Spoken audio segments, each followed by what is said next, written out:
Olá, meus amigos. Eu sou Rick Howard, a pessoa que escreveu este livro chamado A Rebelião Ômega. E para nos proteger do que está vindo sobre a igreja no final dos tempos, precisamos ter certeza de duas coisas sobre as quais eu quero falar principalmente nesta cerca de 1 hora. Número 1, quem somos nós? Quem é a Igreja Adventista do Sétimo Dia? E quem é Ellen White? E o que é o espírito de profecia? Agora, é minha convicção ao estudar esses dois assuntos que precisamos estar convictos sobre certas coisas relativas à igreja e quem é Ellen White. E se não estivermos convictos, de certa forma, cairemos presa do engano ômega. Agora, antes de entrarmos em tudo isso, eu gostaria de tomar 1 minuto apenas para definir formação espiritual. De uma maneira simples, mas que me parece eficaz. A formação espiritual é um ensinamento, é uma disciplina que um cristão aprende a fim de levá-lo à maturidade cristã. Por isso é chamada de formação espiritual. A formação do cristão, ok? Da vida espiritual. Agora, eis o seguinte. A formação espiritual, como é ensinada hoje, contém algumas práticas bíblicas, mas também contém algumas práticas não bíblicas. E é aqui que entra o perigo, ok? É um processo que aprendemos e temos um diretor espiritual, uma pessoa que se encontra espiritualmente acima de nós. Ele é como o nosso pastor pessoal, a quem inclusive confessamos. Isso faz parte do programa. Que esse diretor espiritual esteja essencialmente encarregado da minha vida espiritual. Se eu tiver um curso de formação espiritual, eu recorro a ele com todas as minhas perguntas, relaciono os meus problemas e as minhas dificuldades com ele, eu busco respostas e soluções junto a essa pessoa. Pode ser um homem, uma mulher. Agora, aqui está a outra parte de toda a disciplina, que é um problema. É a prática da electa divina, na qual se toma a Escritura, escrevendo-a repetidamente, recitando-a várias vezes. Até nos é dito que Deus vai trazer à tona uma palavra especial em uma Escritura, se recitarmos essa Escritura repetidamente. Mas você sabe, Jesus nos diz, não recite as Escrituras repetidamente.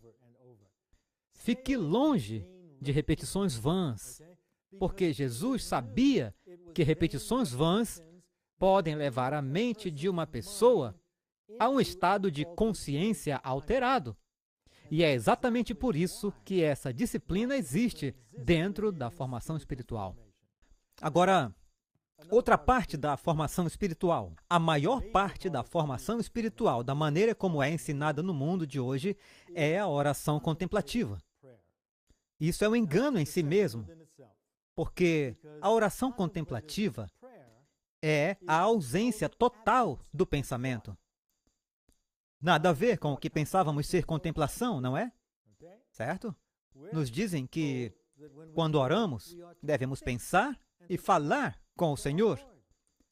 Mas a oração contemplativa é um método ou mecanismo que leva uma pessoa a um estado de silêncio com a corrente de pensamentos que costuma virar nossa consciência, cessar.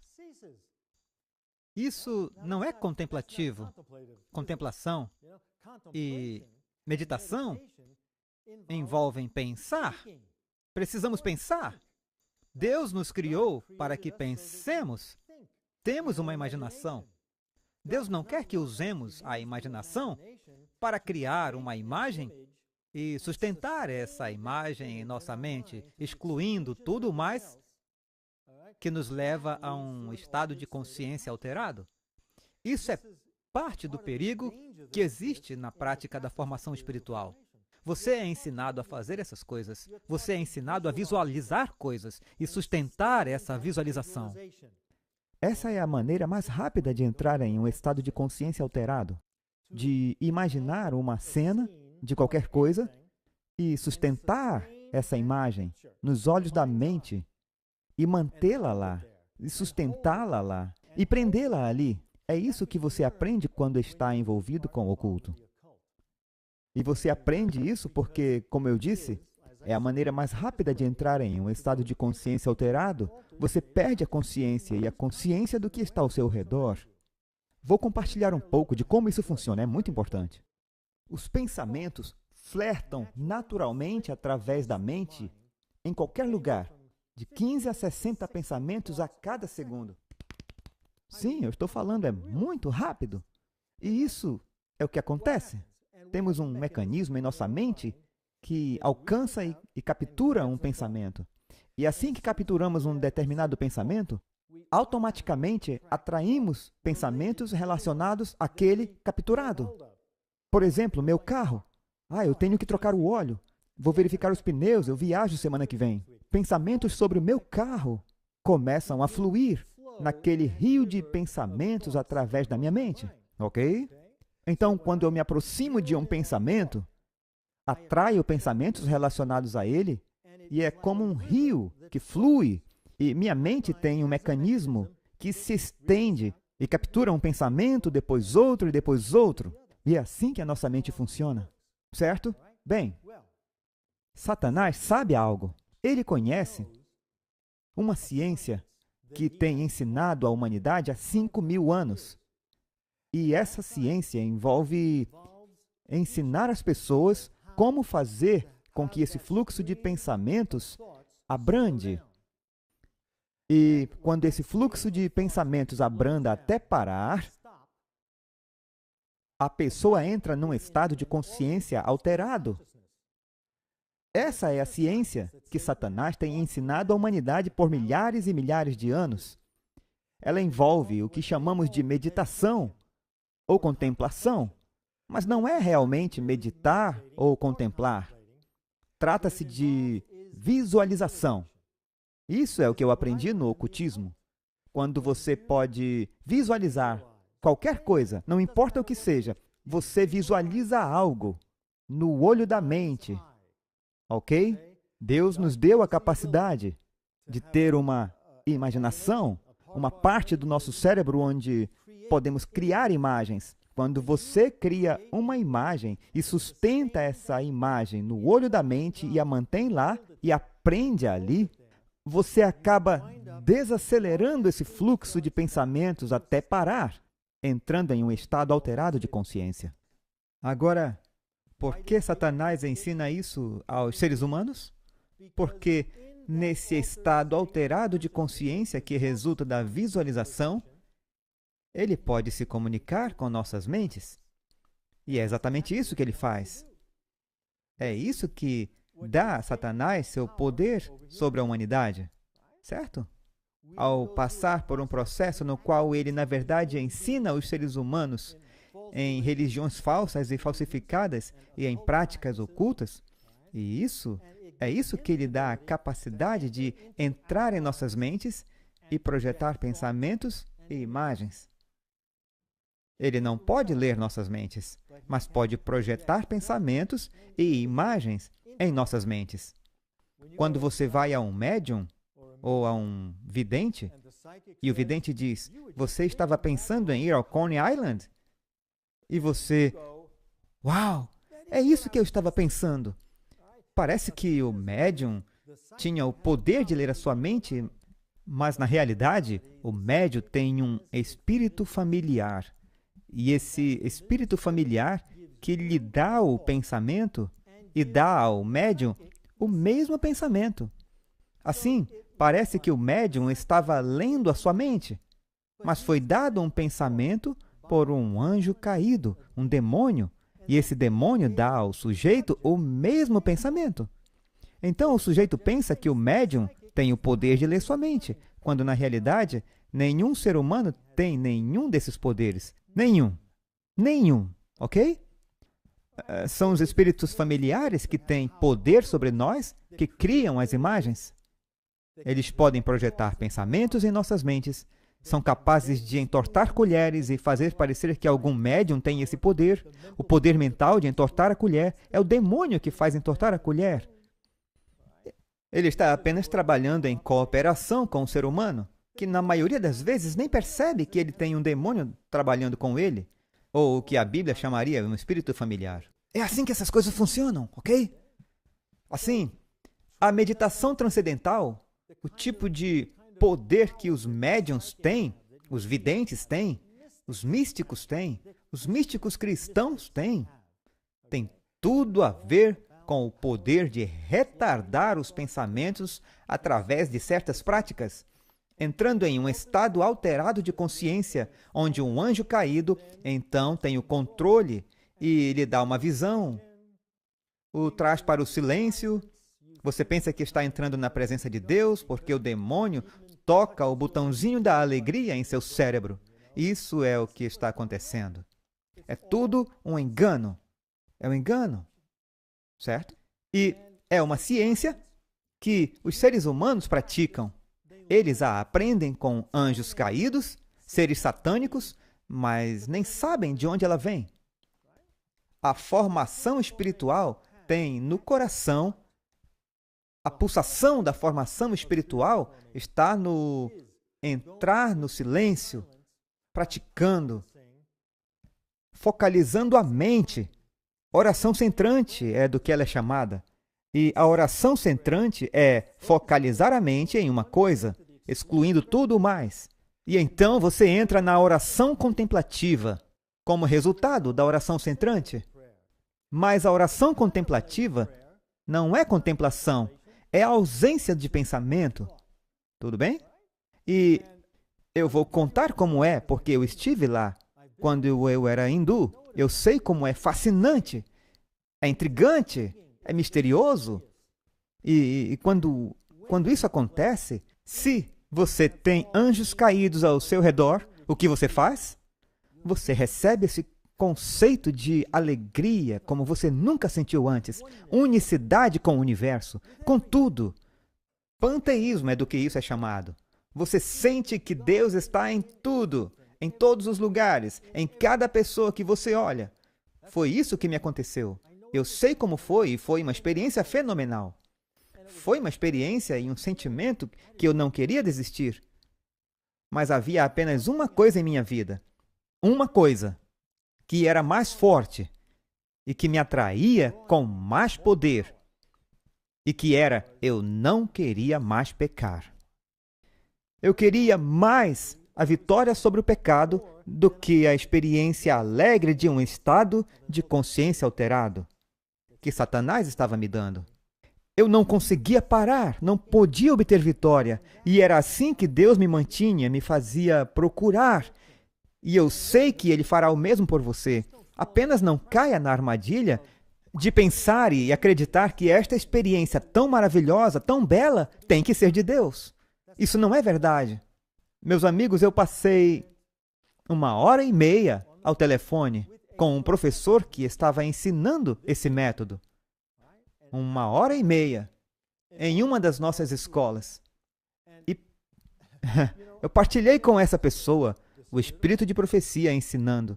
Partilhei com essa pessoa meus próprios sentimentos, minha própria experiência de silêncio e de como era. E eu sabia que eu estava citando exatamente do espírito de profecia aquilo que Deus deu a Ellen White como um aviso para todos nós, para não fazermos essa prática. E depois de 1h30, isso foi o que eu recebi de volta. Rick, você mesmo tem que entrar no silêncio para saber que é de Deus. Eu já tinha dito a esta pessoa que eu já havia estado lá, mas eu estava lá como um hindu, não como um cristão. Assim, as experiências que eu tive me fortaleceram na religião hindu falsa. Você vê, Satanás estava reforçando meu engano. Ele agora tinha poder sobre a minha mente e estava me dando visões, ou o que quer que fosse. Isso fortaleceu o hinduísmo. Mas quando você fizer isso como um cristão, talvez você veja Jesus ao invés de Maomé, ou ao invés de Krishna, ok? Se você for hindu e entrar no silêncio, talvez você vai ver seu ex-guru levitando sobre um rio Ganges, ou algo parecido. Se você for cristão, talvez você veja Jesus no lugar santíssimo. Talvez Jesus até fale com você, como um pastor com quem eu falei. Eu ouvi dizer que enquanto ele estava orando no santuário e estava se visualizando no lugar santíssimo e visualizando-se ali, por um longo período de tempo, seu falecido pai apareceu para ele. E ele disse: "Arreda-te, Satanás!" E a imagem de seu falecido pai simplesmente desapareceu. E ele acreditava que ele estava sendo protegido por seu conhecimento da verdade. Bem, eu chamei esse pastor e conversamos pessoalmente, porque eu queria ouvir seus próprios lábios como era aquela experiência. E eu partilhei com vocês o que ele me disse.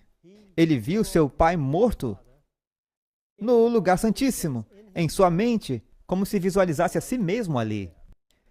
E ele disse: "Arreda-te, Satanás", porque ele sabia que os mortos nada sabem. E ele realmente acreditava de coração. Eu lhe disse: "Você acredita que era o seu conhecimento da verdade que o protegia?" E sabe, ele disse: "Bem, sim, eu sei que os mortos não sabem nada, pois quando eu disse isso, a imagem simplesmente desapareceu." E eu lhe disse: "Meu amigo, e se aquele demônio que apareceu como seu pai morto aparecesse como Jesus? Então, o que você teria feito?" Você não teria nem se assustado, certo? E foi um silêncio total ao telefone. Ele percebeu. Ele entendeu.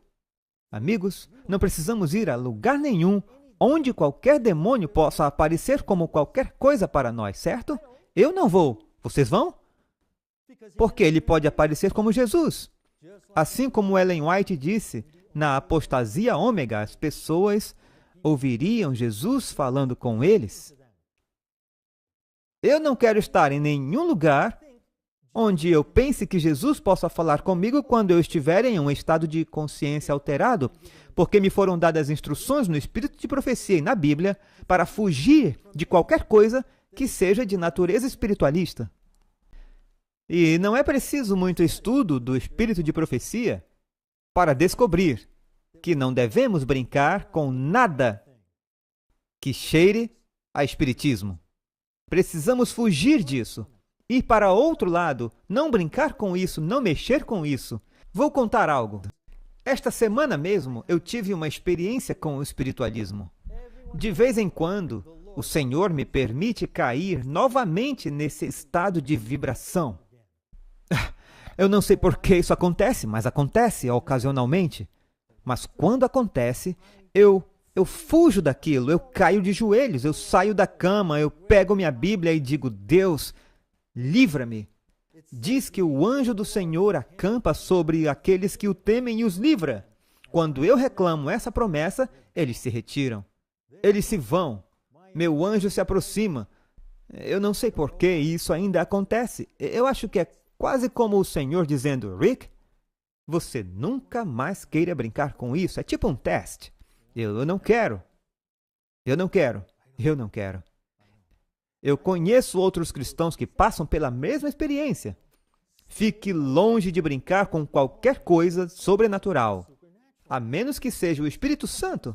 E você sabe que é o Espírito Santo, certo? Mas há certas coisas que nos foram ensinadas, fomos instruídos. Ouça esta paráfrase: somente aqueles que não prestam atenção aos avisos que Deus nos deu caem no engano ômega. Isso está no Espírito de Profecia. Você vê? Você vê como é importante o Espírito de Profecia? Porque são somente aqueles que não prestam atenção às advertências que Deus deu através do Espírito de Profecia que sucumbiram ao engano ômega. Portanto, é simples. Você tem que enfrentar o espírito de profecia. Agora, eu lhe disse que eu ia contar uma história sobre esse livro, A Grande Controvérsia, que meu vizinho, o pastor, me deu. Quero lhe contar essa história. Eu peguei esse livro quando ele me deu e eu coloquei na prateleira.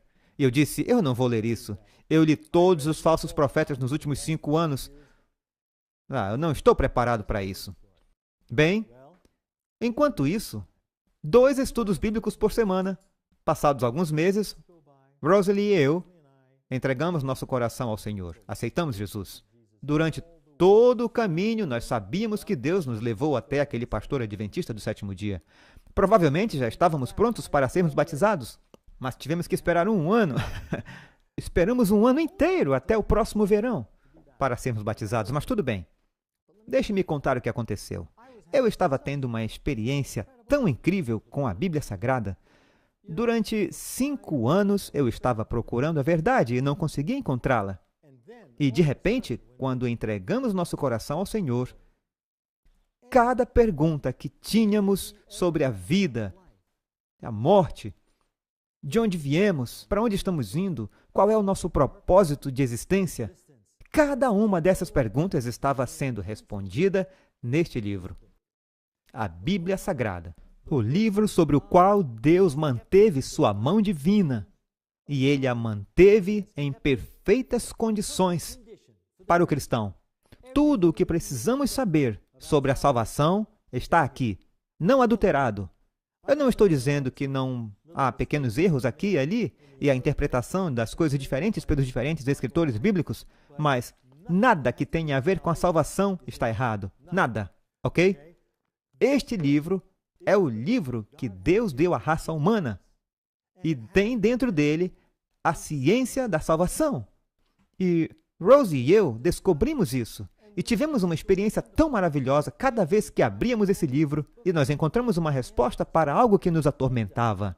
Foi uma experiência maravilhosa e bela com o Espírito Santo de Deus. Então, depois de alguns meses daquela experiência, eu me ajoelhei para orar e minha mente não funcionava. Isso é tudo que eu sei dizer. Minha mente não funcionava. Eu não consigo explicar. Eu não consigo dizer exatamente o que aconteceu, exceto que eu não conseguia pensar.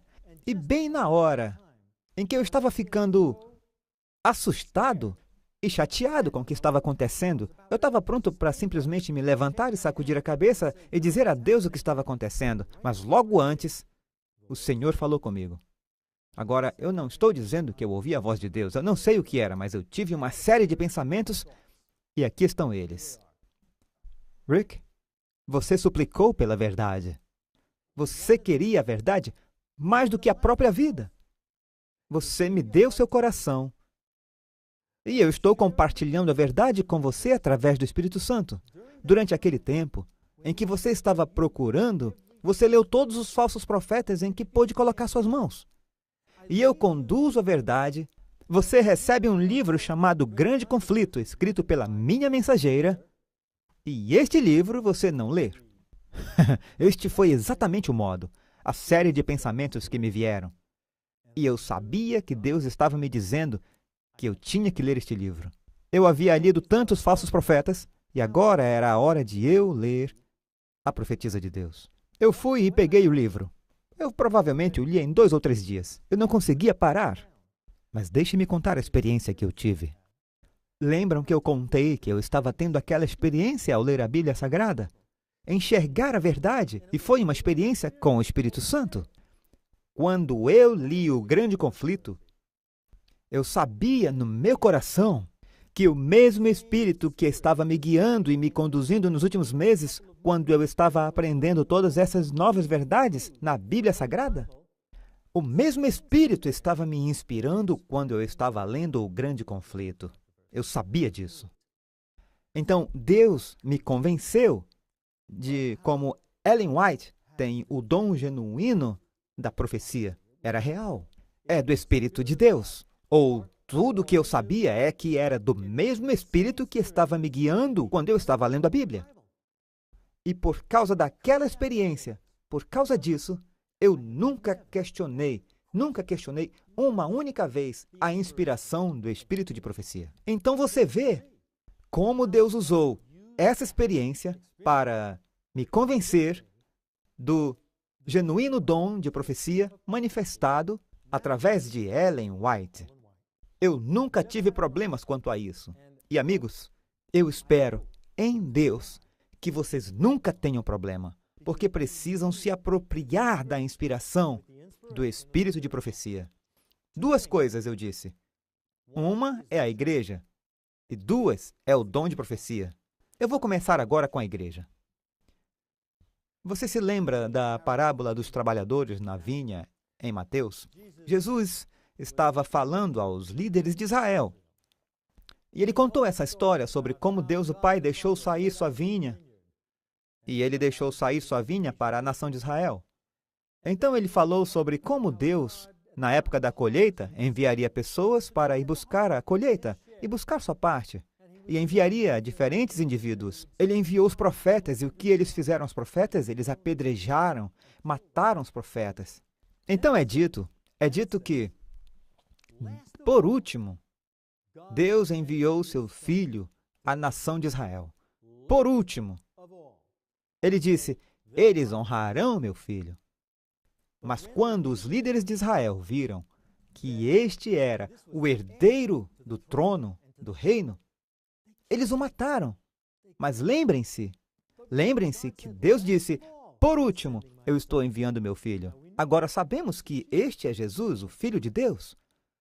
Por último, sendo enviado à nação de Israel, não mais para Israel. Lembrem-se que quando Jesus estava prestes a ir para Jerusalém, ele disse que a sua casa ficou para você desolada. Acabou. Eles assassinaram o Filho de Deus.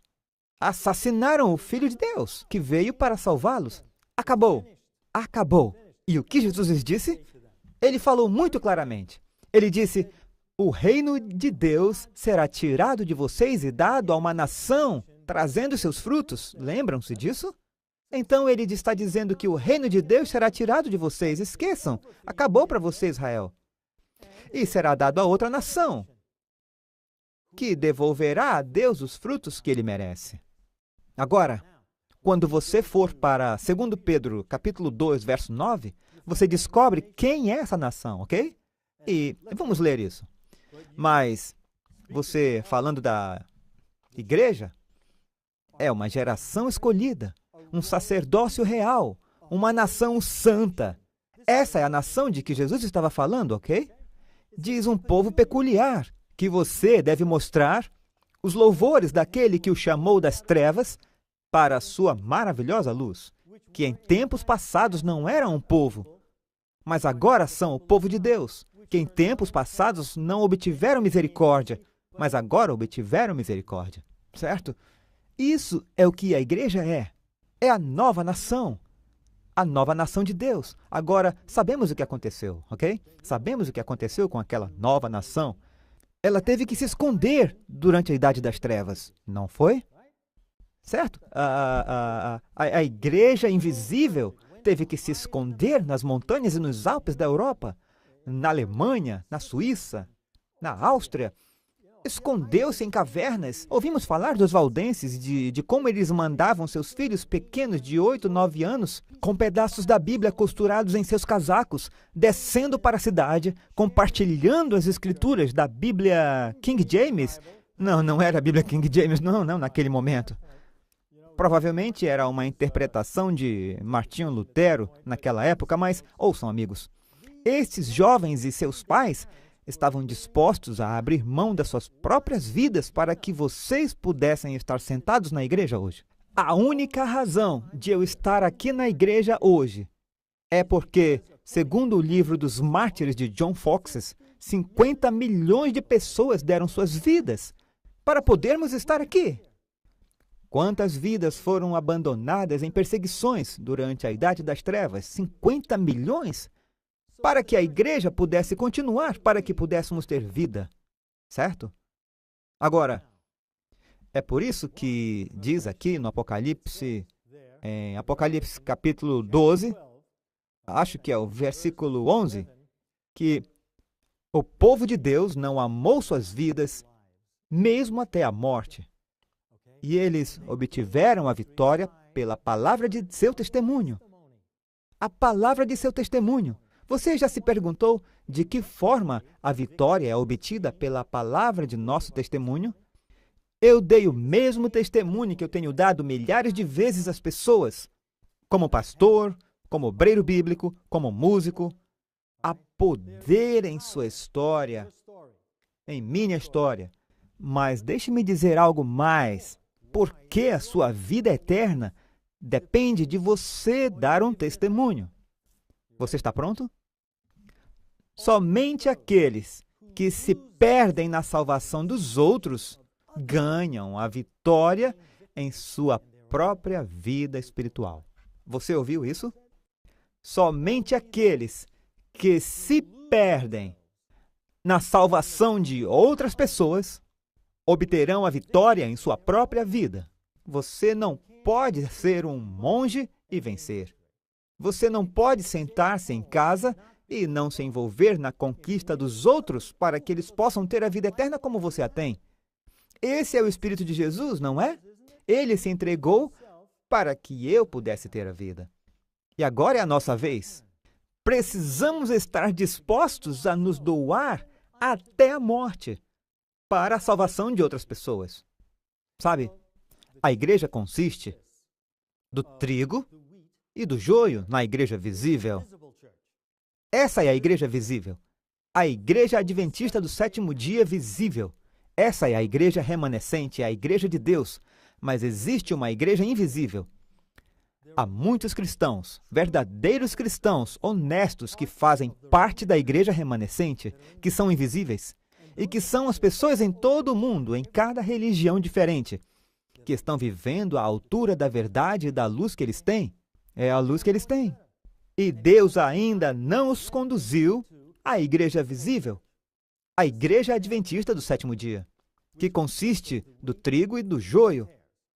Agora, da idade das trevas, vem a igreja remanescente. Apocalipse 12, verso 17, conta como Satanás se indignou com a mulher e foi fazer guerra contra a sua semente, que guardam os mandamentos de Deus. Número 1. Número 2.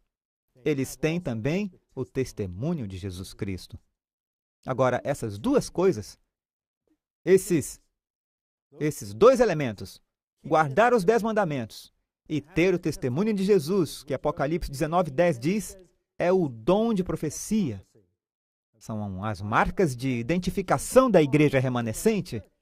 Eles serão um grupo de pessoas que guardam os 10 mandamentos, que se esforçam para guardar os 10 mandamentos e também manifestam entre eles o dom de profecia, o dom profético. Eu costumava me perguntar, onde estão os profetas? Há 2000 anos que não temos um profeta. Por quê? Você sabe por quê? Foi logo que Deus designou um povo para guardar os 10 mandamentos, ele reinstituiu o dom profético entre esse povo. Você sabia disso? Foi uma surpresa para mim quando eu descobri isso. Isso está no espírito de profecia. Assim que Deus tem um povo designado que guarda os mandamentos de Deus, ele reinstituiu o dom profético. É por isso que durante 2000 anos não tivemos um profeta, porque os 10 mandamentos foram alterados pelo homem do pecado, o chifre pequeno de Daniel. Essa é uma verdade. Então, quem somos nós? Quem somos nós?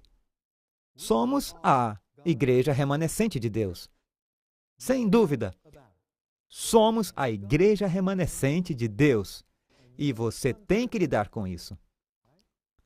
Deus sempre teve um povo que era seu povo. Ele os chamou de peculiares e disse-lhes que em todo o tempo, para não se misturarem com o mundo. Agora, a igreja remanescente de Deus foi trazida à existência nos anos 1840, ok? Porque eles pregavam a primeira e a segunda mensagem angélicas. E assim como Martinho Lutero, eles pensavam que a primeira e a segunda mensagens angélicas poderiam levá-los de volta às suas igrejas de origem, a igreja metodista, a igreja luterana, a qualquer igreja que eles pertencessem, eles pensavam: eu quero levar essa maravilhosa verdade para minha igreja. Guilherme Miller e os milleritas pregando, os adventistas pregando. Mas assim como Martinho Lutero experimentou, eles experimentaram. Não podemos, foi-lhes dito. Não queremos ouvir isso. O que temos já é suficiente. Pessoal, não havia como Deus querer que a reforma parasse nos anos 1840. Ela continuou, ela avançou. Mas as igrejas não queriam. E agora, no espírito de profecia, através do dom, o dom profético, nos é dito que todas aquelas igrejas protestantes que rejeitaram a primeira e a segunda mensagens angélicas caíram. E que Satanás agora é o seu líder. Há muita gente em nossa igreja que não quer aceitar isso, não querem acreditar nisso. Eles querem se misturar com a irmandade das igrejas protestantes, querem ser aceitos por eles, querem ser vistos por eles como, oh, sim, nossos irmãos e irmãs da igreja adventista. Pessoal, isso não vai acontecer. Pode acontecer um pouco, aparentemente, por um tempo, mas cada uma dessas outras igrejas caíram lá nos anos 1840. Eles caíram. Cada um deles, com quem nos misturamos hoje, pode acreditar. Quando aquelas pessoas com quem nos misturamos voltam à sua igreja, eles derrubam os adventistas e advertem as pessoas contra os ensinamentos dos adventistas do sétimo dia. É o que acontece. E é assim que acontece. Certo? E nos é dito, no espírito de profecia, que se Deus tem alguma nova luz para brilhar sobre o seu povo, sua igreja remanescente, Ele a dará a eles, e não aquelas igrejas, das quais Ele nos chamou, que caíram. Deus me libertou dessas igrejas. Eu vou voltar para a Babilônia, para o Egito, pensando que eles poderão me ensinar alguma coisa? Bem, foi isso que aconteceu nos últimos 25 anos, e foi isso que causou a crise na igreja adventista do sétimo dia. Mas tem algo que você precisa lembrar, que é muito importante, muito importante. Se você se lembrar de algo do que eu estou dizendo aqui, eu quero que você se lembre disso. Jesus é Deus, e Ele é o líder da igreja, e Ele é onisciente. Ele sabe de tudo que acontece na igreja. Absolutamente tudo. Se existe algo em nossa igreja, foi Jesus quem permitiu, pois Ele sabe disso e pode até ter promovido tal situação. Nos é dito que o Senhor permitirá o erro e até mesmo introduzirá o erro a fim de nos conduzir a um verdadeiro avivamento e reforma. E agora mesmo, na igreja adventista, o avivamento, a reforma estão na prioridade máxima, não é verdade? Da conferência geral a todas as divisões. Só se fala em reavivamento e reforma.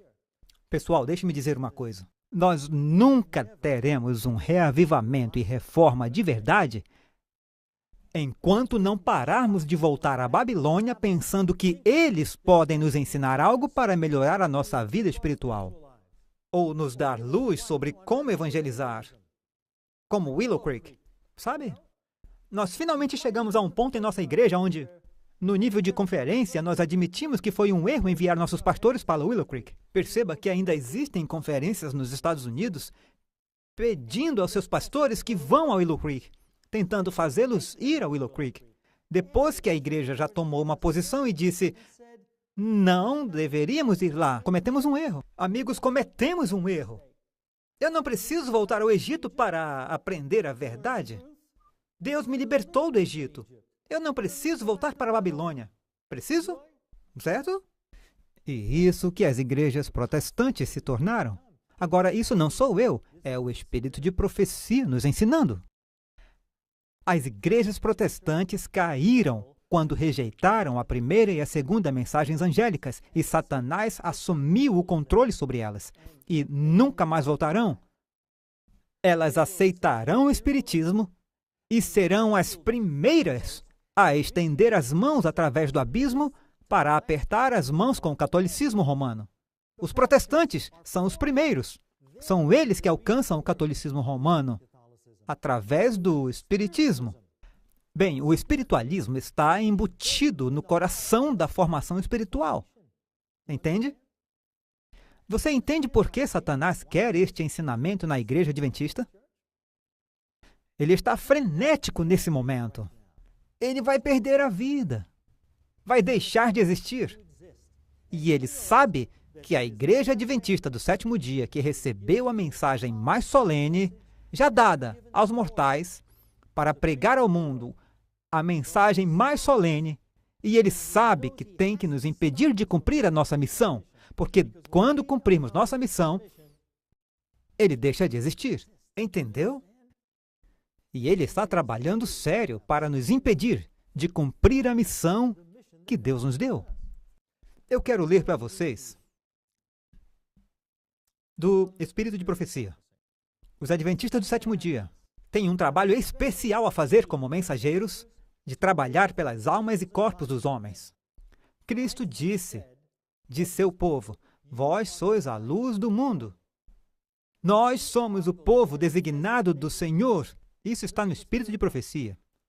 Para proclamar as verdades de origem celestial, o trabalho sagrado mais solene já dado aos mortais. É a proclamação da primeira, segunda e terceira mensagens angélicas para o nosso mundo hoje. Vocês ouviram isso? Nós recebemos a mensagem mais solene para o mundo. A mensagem mais sagrada, já dada aos mortais, foi nos dada. E é por isso que Satanás quer detê-lo. Ele quer corrompê-lo. Ele quer trazer esses falsos ensinamentos que continham o espiritualismo. Ele sabe o que está fazendo. O espiritualismo toma conta das mentes das pessoas e dá a ele o controle que ele quer sobre as pessoas, para que elas percam de vista a verdade. Agora, como isso funciona? Como funciona? Nós vamos falar sobre isso porque você vai achar isso fascinante. Não importa quão inteligente você seja, não importa, mesmo que você tenha toda a Bíblia e o Espírito de Profecia guardados na memória, ainda assim não importa, ok? Ainda assim não importa. Você será enganado se você se recusar a seguir o conselho que Deus deu no Espírito de Profecia. Eis o porquê. Quando você opta por não seguir os avisos que Deus deu no Espírito de Profecia, seu anjo que o protege tem que ceder. Ele tem que recuar. Porque um anjo caído vem e diz: me desculpa, mas essa pessoa tomou sua decisão e decidiu, ou ela decidiu, não seguir os ensinamentos no Espírito de Profecia, e você tem que me permitir o acesso à mente dessa pessoa. E sabe de uma coisa? Esse demônio está certo. É isso que ele tem que fazer. Nosso anjo bom tem que se afastar, porque nós fizemos a nossa escolha. E o nosso poder de escolha é sagrado. Deus nunca o violará. E os anjos de Deus nunca o violarão, mas Satanás sim. Mas enquanto tivermos um anjo nos protegendo, estamos seguros. Mas, quando escolhemos violar os princípios do Espírito de Profecia ou os ensinamentos do Espírito de Profecia ou da Bíblia, nossos anjos bons que nos protegem têm que se afastar. E quando eles se afastam, significa que os demônios agora estão influenciando nossos pensamentos. E aqui está o que eles fazem. Isso é do Espírito de Profecia, novamente. É por isso que o Espírito de Profecia é tão importante, certo? Eles interceptam os nossos pensamentos e penetram nossos pensamentos. E de repente nos sentimos inspirados. É como: uau, eu nunca senti isso antes. Isso é fantástico, eu mal posso esperar para voltar e compartilhar com meu pastor e os meus amigos. Você vê o que acontece?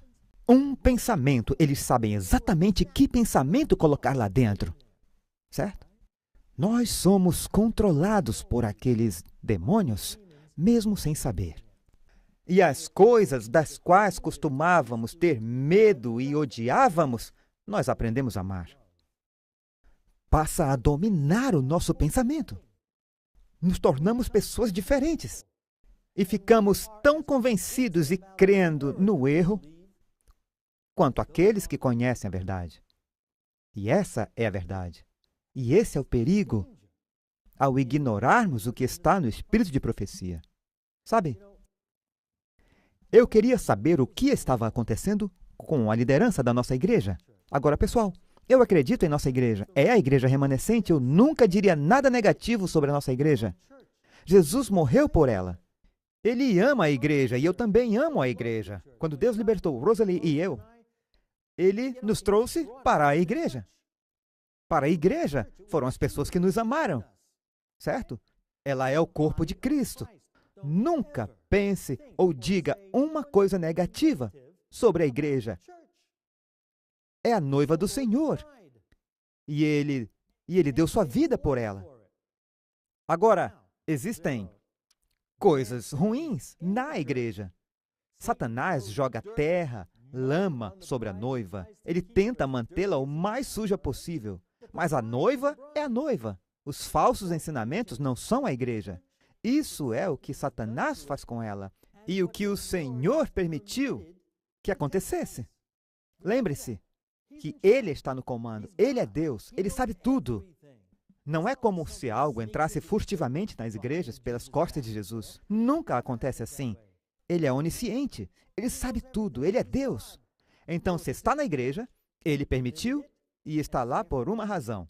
Portanto, nunca condene a igreja. Nunca. Mas eu tenho que confiar. Eu tenho que confiar na igreja. Haverá líderes que se desviam? Sim, absolutamente. Até eu acredito de todo o coração que Deus conduziu esses líderes para as posições que eles ocupam. Essa é a igreja de Deus. Mas alguns deles, porque têm a liberdade de escolha, são dominados por Satanás. Isso acontece, tudo bem? Mas ainda é a igreja de Deus. Mas acontece. Agora, eu estava indo a uma reunião de oração em uma das minhas igrejas e tinha cerca de 1 hora no carro. E eu disse para mim mesmo, Deus, por que alguns dos nossos líderes instruídos caem no engano desses, quando tudo está tão claro no espírito de profecia? Se você prestar atenção aos avisos no espírito de profecia, você verá imediatamente, hey, isso está errado. Então eu disse, o que é isso? Por favor, me ajude. Eu tenho 1 hora, eu vou orar, vou pensar sobre isso, mostre-me o que é. E eu comecei a pensar, e eu vou compartilhar com vocês meus pensamentos agora. Eu estava pensando, aqui temos pessoas muito familiarizadas com o espírito de profecia. Essas pessoas, se elas lessem e estudassem as advertências contidas ali, veriam que não deviam ter feito as coisas que fizeram. Então, o que está acontecendo? O que é isso? E eu disse a mim mesmo, pecado. Isso é pecado. Ou seja, eu li o espírito de profecia e vi que Deus não queria que fizéssemos isso. É pecado. E eu disse, que tipo de pecado é esse?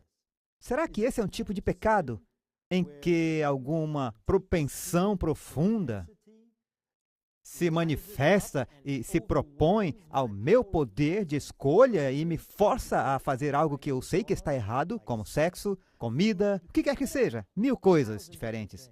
Então eu disse, não, isso não é assim. Isso não tem a ver com uma propensão. Tem a ver com a escolha.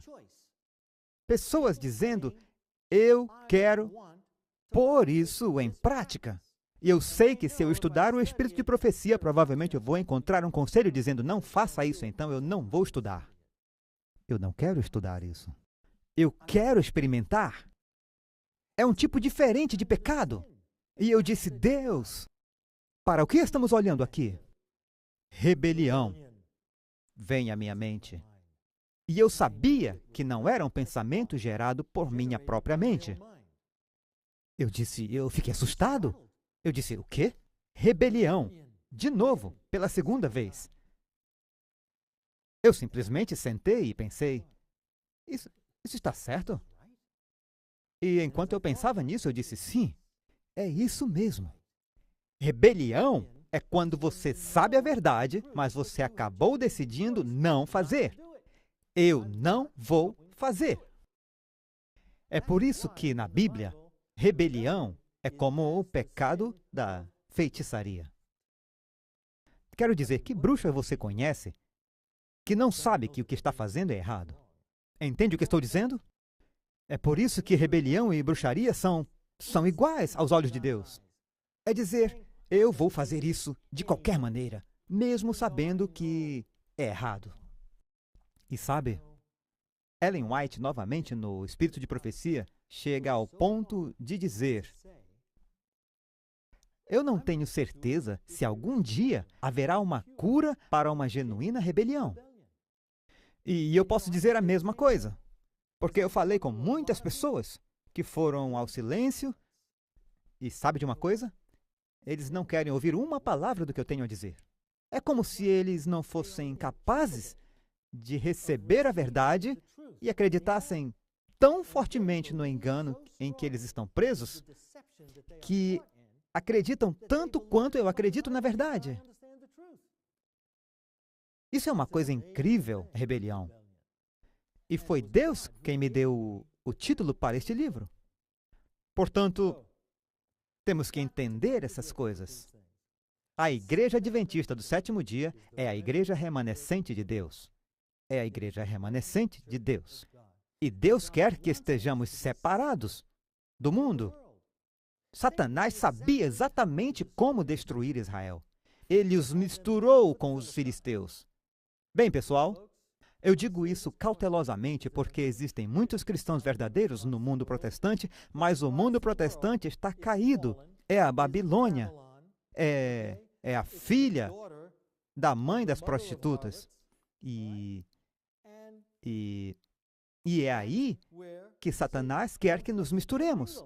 Ele está fazendo hoje a mesma coisa com a igreja remanescente de Deus, como ele fez com a nação de Israel. Ele está nos levando a nos misturar com as igrejas caídas que estão sob seu controle. Por quê? Porque ele sabe que nos derrubará e que pode atrasar sua inevitável morte. E é disso que se trata. E ele sabe disso. E sabe que esta é a igreja adventista do sétimo dia, é a igreja a quem essa mensagem foi dada. A mensagem mais importante já dada a este mundo. Primeira, segunda e terceira mensagens angélicas. É incrível. Portanto, precisamos estar realmente convencidos e entender que precisamos estar separados da Babilônia, separados daquelas igrejas que estão caídas. No entanto, nossa missão na vida é estarmos dispostos a dar de nós mesmos até a morte para salvar aqueles que naquelas igrejas e na Igreja Católica Romana Deus está chamando como sua igreja invisível neste momento. Haverá uma sacudidura em nossa igreja. O trigo e o joio serão separados. E deixe-me apenas dizer uma coisa. O trigo não sai e começa uma organização mais pura, nunca. O joio são os que saem. Ok? O trigo permanece lá. A Igreja Adventista do sétimo dia permanece. Nós somos o remanescente. Será que vai ficar assim? Não. Vamos encarar os fatos. Quando chegar o dia em que não poderemos comprar ou vender, não teremos escritórios de conferência, não poderemos comprar, vender, possuir nada. Eu não sei como será a igreja. Eu sei que os verdadeiros adventistas do sétimo dia estarão em pequenos grupos, adorando o verdadeiro Deus em todo o mundo. Em todo o mundo. Ok? Eu sei que depois da sacudidura, quando o joio for separado, e a propósito, são os anjos que fazem a separação, ao certo? Não os seres humanos. Graças a Deus por isso. Isso não é minha responsabilidade. Mas o joio deixa o trigo para trás. E essa igreja fica para trás. E esta pergunta foi feita a Willie White. Essa pergunta foi feita a Ellen White. Willie disse que a avó dele nunca viu ou nunca falou sobre o surgimento de outra igreja. Nunca. Agora, Eu sei que algumas pessoas tentaram distorcer o espírito de profecia em outro lugar, mas, pessoal, essa é a igreja de Deus. E isso é um princípio bíblico. Você lembra da mulher no poço? Lembra quando Jesus estava lá com a mulher no poço? Lembra? A mulher de Samaria.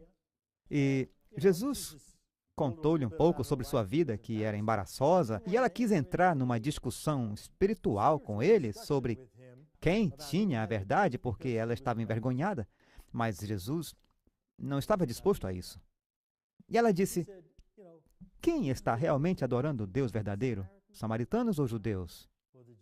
E o que Jesus disse? Ele disse: a salvação é dos judeus. Eu tenho certeza de que havia muitas pessoas na época que ouviram isso e escutaram e disseram: uau, ele não deveria ter dito isso. Sabe? E isso é tão egoísta. Quem você pensa que é? Afinal, você acha que é o único com a verdade? Sim. Sim. Jesus sabia que Israel tinha a verdade. Eles tinham a ciência da salvação. Foram eles que Deus chamou para dar a mensagem ao mundo. Mas eles renegaram sua mensagem. E por último, Deus enviou seu filho e eles o assassinaram, eles o mataram. Por isso agora a igreja é a nova nação. Nós somos o remanescente disso. Nós temos a ciência da salvação hoje. Sim, temos. Somos os únicos. Eles não podem apontar para o Santíssimo e explicar o que Jesus está fazendo lá em cima, nesse dia antitípico da expiação. Ninguém pode fazer isso. Ninguém mais entende essa verdade. Você entende o que eu estou dizendo? Não é algo para se envergonhar. É a verdade. Certo? A salvação é para os adventistas do sétimo dia. Assim como Jesus diz que a salvação é dos judeus, é uma verdade. Isso é fato. Deus deu a nós um conhecimento da salvação para compartilhar com o mundo que ninguém mais tem, porque eles rejeitaram. Eles rejeitaram essas mensagens nos anos 1830 e 1840, e foi isso. Foi isso. Assim, aquelas igrejas que costumavam ser a igreja de Deus, as igrejas protestantes, não são mais a igreja de Deus. Nós somos. Nós somos, porque guardamos os mandamentos de Deus e temos o testemunho de Jesus dentro da igreja, o dom profético. E Apocalipse 12, 17 nos diz isso. E o resto da Bíblia é sobre o conflito entre o verdadeiro povo de Deus. Apocalipse 13, 14. Apocalipse 13 é como Satanás trabalha através do poder da besta. Apocalipse 14 é como Deus trabalha através do seu povo, os 144.000, terminando, dando a mensagem especial para o mundo no fim dos tempos. O livro de Apocalipse é mais fácil de entender do que se pensa. Mas lembre-se disso também. Você só é responsável pelo que você pode entender. E se Deus tiver que pegá-lo e levá-lo para um lugar seguro, Ele o fará dessa forma, desde que você coloque o tempo e o esforço para compreender a verdade. Certo? Então, onde estamos? Essas duas coisas, esses dois importantíssimos ensinamentos, que nós somos a igreja remanescente. Somos a igreja remanescente. Você tem que aceitar isso como um fato. As outras igrejas estão caídas e nos é dito para não irmos às reuniões deles, nem para convidá-los para as nossas reuniões. E eu estou tão feliz que o novo presidente da Conferência Geral falou isso na reunião há 1 semana e meia atrás. Ele disse: não convide pessoas de fora da igreja para virem aos nossos grupos de homens ou grupos de mulheres para palestrar. E o que estamos fazendo? Temos a verdade. O espírito de profecia diz: se Deus tem alguma luz nova para lançar, Ele dará a nós, não para aquelas igrejas de onde Ele nos chamou para sair. Certo? Eu tenho todos esses princípios. Ou seja, Deus me conduziu enquanto eu escrevia isso. Eu sequer sabia por que estava escrevendo isso, ok? Mas o livro saiu por ordem de Deus, ao mesmo tempo em que temos um novo presidente da Conferência Geral, que esteve por trás do livro. Ele o leu e esteve por trás do livro. E se você ouvir os seus sermões, você poderá dizer: ele finalmente está falando sobre aqueles assuntos em que fomos enganados em nossa igreja por muitos anos. Todos nós temos estado preocupados. Todos nós temos estado preocupados. Amigos, deixem-me terminar essa sessão aqui com este pensamento. Como Deus, finalmente, Ele disse, agora é a hora. Agora eu vou lidar com os enganos na igreja agora. E Ele está. E é tão óbvio. Não apenas a liderança no nível da conferência geral, mas aquelas pessoas que foram levadas à distração por causa do erro e dos falsos ensinamentos e dos ensinamentos falsificados que estão na igreja há tanto tempo. Todos veem que Deus está trabalhando miraculosamente agora. Está acontecendo. E é realmente uma ocorrência miraculosa, sobrenatural. Os ensinamentos falsos em nossas igrejas estão agora sendo expostos. E aquelas pessoas que caíram na armadilha de ensinar essas coisas, ou além delas mesmas, elas veem que seus ensinamentos estão sendo desafiados em todos os lugares. E Deus está ao leme, como estava ao leme naquele navio, no engano alfa, nos dias de John Harvey Kellogg, onde o navio encontrou o iceberg e bateu de frente nele. Parecia que o navio ia se partir. Estremeceu da haste à popa, mas não quebrou. O iceberg se partiu, pouco a pouco, e o navio recuperou a força e atravessou. Pessoal, esse é o navio em que vocês estão agora. A Igreja Adventista do Sétimo Dia, e ela vai passar até o fim. Não pule do navio. Para onde você vai? Para onde você vai? Certo? Deus está liderando esse movimento. E agora é o momento em que Ele está expondo os enganos que nos atormentam há tantos anos. Agora é o momento e todos nós envolvidos neste trabalho vemos a mão miraculosa e providencial de Deus movendo qualquer um que tentar se levantar.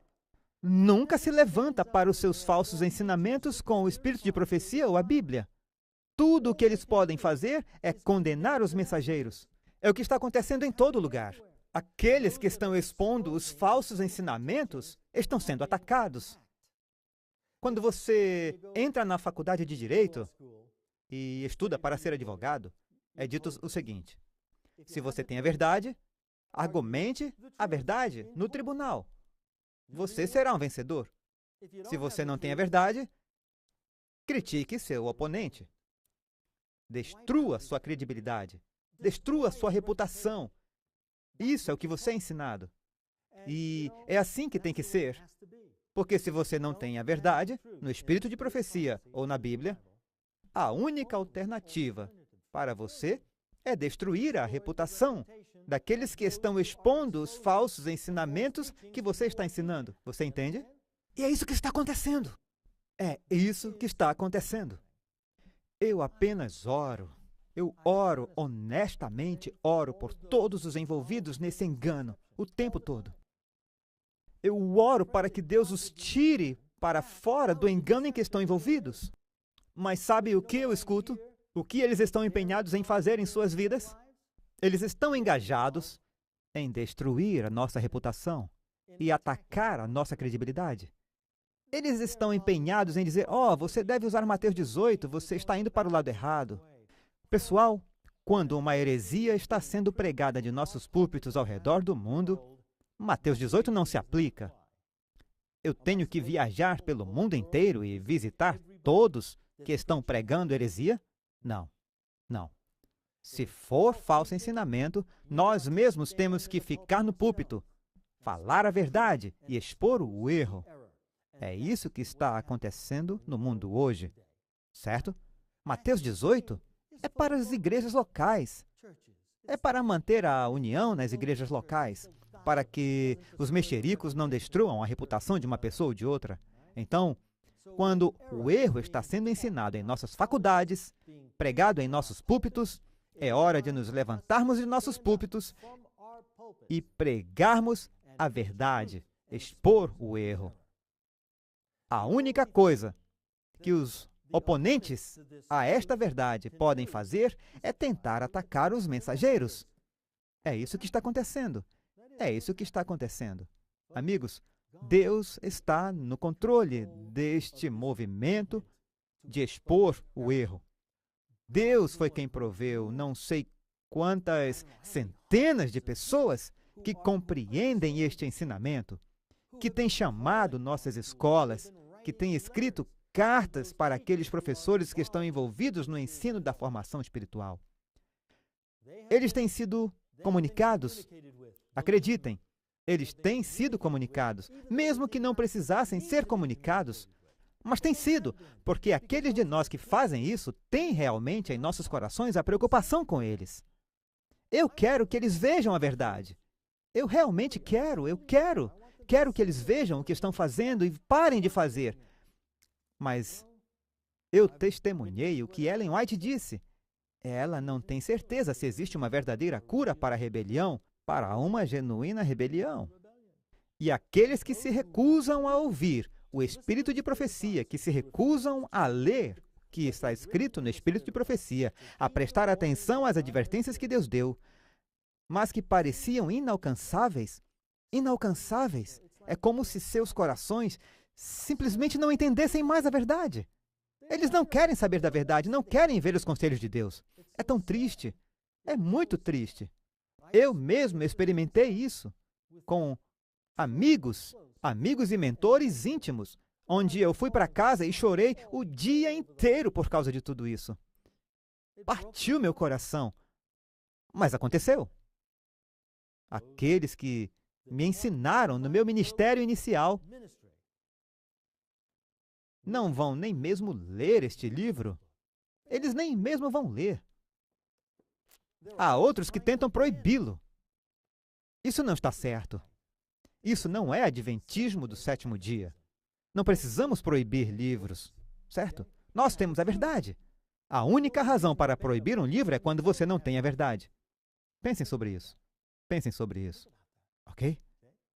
Amigos, essa é a Igreja de Deus. Deus selecionou os líderes que lideram em nossas igrejas. Sua divina mão escolheu essas pessoas, acredito de todo o coração, mas nem todos somos capazes de sustentar a verdade. Por alguma razão, deixamos que nossos próprios sentimentos se interponham no caminho, e esse é o maior problema com aqueles envolvidos com a formação espiritual. Eles querem que Deus seja como eles querem que Ele seja, em vez de ser como Ele realmente é. Eles querem poder falar com Deus, face a face, como Moisés. E sabe de uma coisa? Eu não sou Moisés. Moisés era um tipo de Cristo, certo? Ele era um ser humano especial e eu não sou como ele. Não temos nenhuma instrução no espírito de profecia que diga que o povo remanescente de Deus, no final dos tempos, será capaz de falar com Deus como Moisés falou. Apenas nos é dito que isso não está lá. Eu não vejo isso em lugar nenhum. Nos diz que como Deus se comunica conosco. Novamente, através da unção do Espírito Santo em nossos corações, do estudo da palavra de Deus, da oração e sua voz por meio da natureza. Essa é a maneira como Deus fala conosco. Eu não tenho que praticar um método como uma formação espiritual para entrar em contato com o divino. Quando tenho um método que eu acho que eu posso ir e praticar e que trata a presença de Deus para mim, e eu o experimento, então eu sou um místico. Eu estou praticando misticismo. Porque é isso que é misticismo, certo? É a prática de um método que o traz em contato direto com o divino. Essa é a definição de misticismo. Então, quando alguém tenta ensinar um método, seja repetição de oração, seja visualização, seja o que for, você não precisa de um método. Sair correndo para a porta dos fundos. Melhor ainda, fale com quem estiver tentando ensinar isso a você, em particular em seu escritório depois da igreja, e suplique com eles. Talvez para ler a Rebelião Ômega, Acreditem em mim, eu não estou tentando vender livros, amigos. Eu não estou tentando. Não estou tentando. Mas a maneira como Deus liderou o desenvolvimento deste livro, que eu vou compartilhar com vocês na próxima reunião, é verdadeiramente miraculoso. Eu fiquei de braços cruzados. Eu disse, eu tenho que esperar que Deus o traga de acordo com o seu tempo perfeito. Porque eu sei que você tem lidado com milhares de indivíduos em todo o mundo, e eu não quero estragar isso, trazendo um livro na hora errada. Então, eu não quero interferir. Veja você mesmo, eu vou lhe contar uma história da próxima vez. Deus o abençoe. É hora de parar. Mas eu oro e peço que você ore pelos líderes da nossa igreja que estão envolvidos nesse falso ensinamento. Suplique a Deus, suplique a Ele que os conduza à verdade. Obrigado e que Deus o abençoe.